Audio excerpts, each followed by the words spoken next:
السلام عليكم. لا تنسوا الاعجاب بالفيديو والاشتراك في القناة.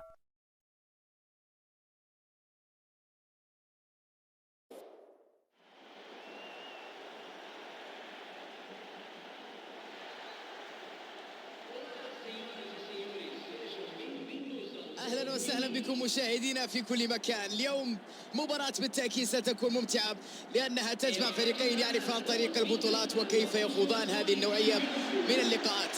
اليوم هو الموعد المنتظر، الحقيقة الوحيدة ستكون على الميدان بلغة الأقدام، وبالتأكيد متعة كبيرة تنتظرنا في مباراة الليلة. هذه هي تشكيلة الفريقين.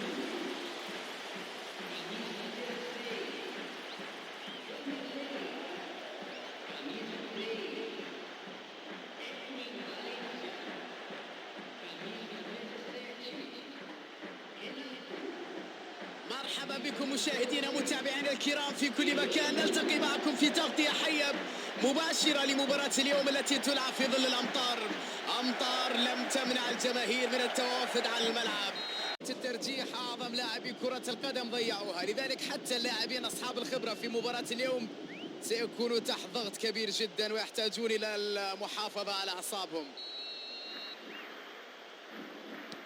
أوه، كرة رائعة، حمل على عاتقه مهمة كبيرة وكان في الميعاد.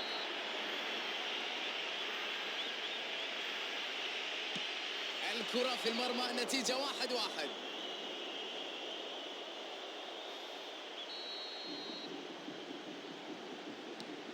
يا إلهي، الكرة تصطدم في العارضة.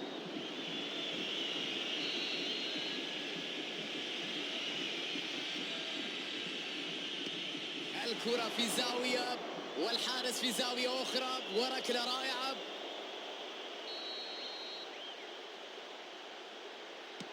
يلعبها مباشرة في منتصف المرمى.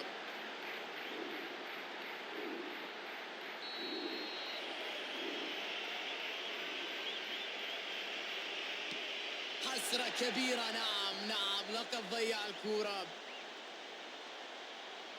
وضع الكرة في نقطة الجزاء في انتظار الإذن من الحكم، في انتظار تنفيذ هذه الركلة. هل ينجح في تسجيلها؟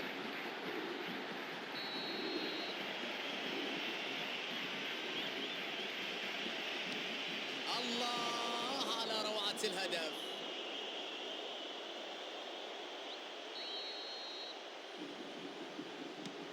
ينقذها الحارس. يا سلام،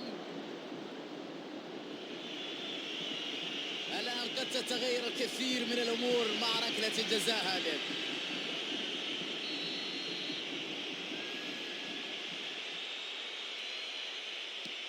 أنهت هذه الركلة المباراة.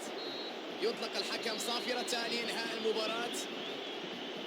يمكن اعتبار هذا نصرا للمدافعين الذين حافظوا على تركيزهم طوال 90 دقيقة.